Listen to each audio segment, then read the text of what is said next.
మీ business ఏదైనా మీ ఊర్లో promotion చేయాలంటే అది సుమన్ టీవీతోనే సాధ్యం. ఇప్పుడే సంప్రదించండి. ఈ రోజు తెలుగు భాష మాట్లాడే ప్రతి తెలుగువాడికి మర్చిపోలేని రోజు.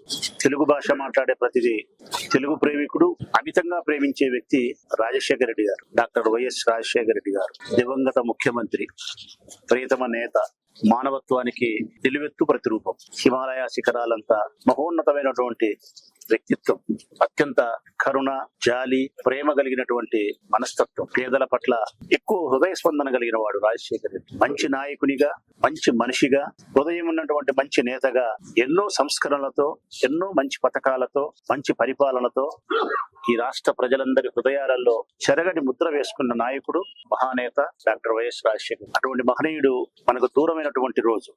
శారీరకంగా, భౌతికంగా మాత్రమే దూరమైన రోజు మిత్రులారా. మానసికంగా ఆయన ఎప్పుడు మనకు దగ్గరగానే ఉంటాడు. ఆయన శరీరం మనను వదిలి స్వర్గానికి చేరిండొచ్చు. ఆయన జ్ఞాపకాలు, ఆయనతో మనం నడిచిన, ప్రయాణం చేసిన రోజులు, అడుగులు వేసిన దినాలు మధుర స్మృతులుగా, చెరగని జ్ఞాపకాలుగా మన హృదయాలలో ఎప్పటికీ చిరస్థాయిగా నిలబడిపోయినాయి. ఇది నా ఒక్కని ఫీలింగ్స్ కాదు, వీళ్ళందరి ఫీలింగ్స్ కాదు. యావత్ ఆంధ్రప్రదేశ్, ఉమ్మడి ఆంధ్రప్రదేశ్ రాష్ట్రానికి సంబంధించిన ప్రజలందరి అభిప్రాయం ఇదే. రాజశేఖర రెడ్డికి శత్రువులే లేరు. రాజశేఖర రెడ్డి పట్ల అసూయాగ్రస్తులు ఉండొచ్చు, కానీ రాజశేఖర రెడ్డికి శత్రువులు లేరు. రాజశేఖర రెడ్డిని శత్రువుగా భావించే వాళ్ళు ఉండారు, కానీ రాజశేఖర రెడ్డి ఎవరిని శత్రువుగా భావించే మనస్తత్వం కాదు. అజాత శత్రువు.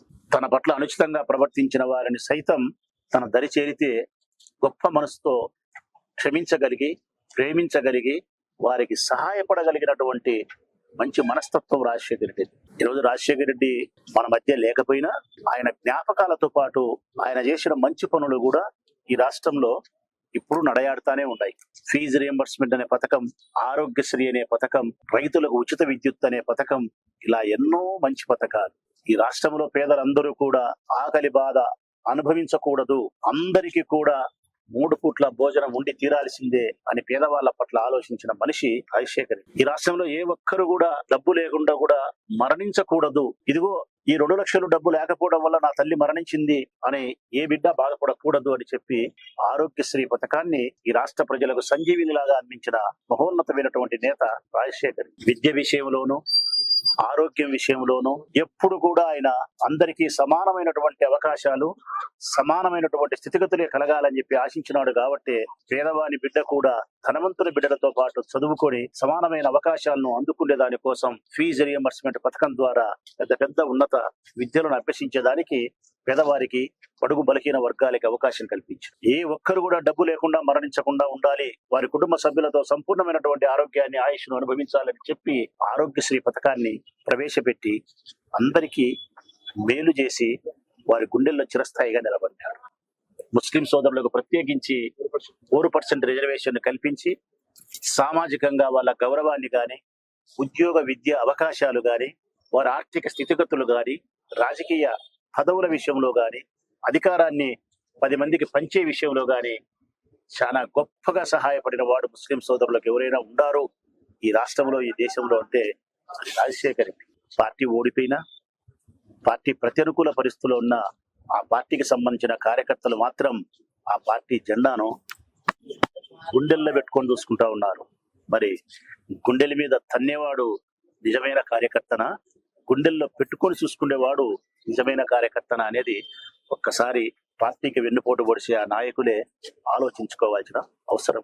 పార్టీ ఓడితే పార్టీని వదిలిపోయే వాళ్ళను నాయకులు అంటారు.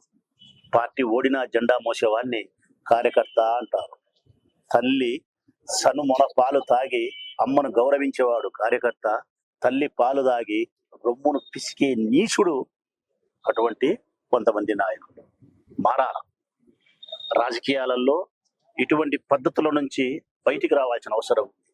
ఒక స్థిరమైనటువంటి అభిప్రాయంతో, స్థిరమైనటువంటి ఒక సిద్ధాంత బలముతో ఒక రాజకీయ పార్టీ జెండా పట్టిన తర్వాత ప్రతి అనుకూల పరిస్థితుల్లో కూడా ఆ పార్టీని బ్రతికించుకునే దానికోసం, ఆ నాయకుని పట్ల విశ్వసనీయతతో నడవడానికి, తిరిగి మళ్ళీ అధికారంలోకి తీసుకురావడానికి, కష్టకాలంలో కార్యకర్తలు, నాయకులను సంరక్షించడం కోసం రొమ్ము అడ్డం పెట్టాల్సిన అవసరం ఉంది. జెండాను భుజానికి ఎత్తుకోవాల్సిన బాధ్యత ప్రధానంగా నాయకులకే ఉంది. ఎమ్మెల్యేలకు, ఎమ్మెల్యే అభ్యర్థులకు, ఎంపీలకు, ఎమ్మెల్సీలకు, ఎవరైతే నాయకత్వాన్ని అనుభవించినారో వారికే ఉంది. అట్టి వారందరికీ కూడా ఈ రాజశేఖర రెడ్డి వర్ధంతి సందర్భంగా నేను హితవు చెప్తా ఉన్నా. వైఎస్ఆర్ కాంగ్రెస్ పార్టీ జెండాను మోయండి. వైఎస్ఆర్ కాంగ్రెస్ పార్టీ జెండాను మోసిన కార్యకర్తలను సంరక్షించండి.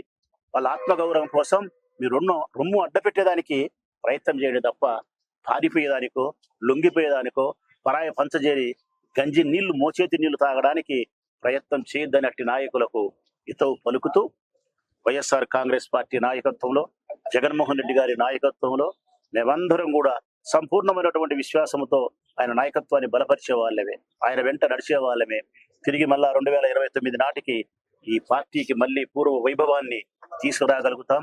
రాష్ట్ర వ్యాప్తంగా మరొక మారు జగన్మోహన్ రెడ్డిని ముఖ్యమంత్రిగా చూడగలుగుతాం.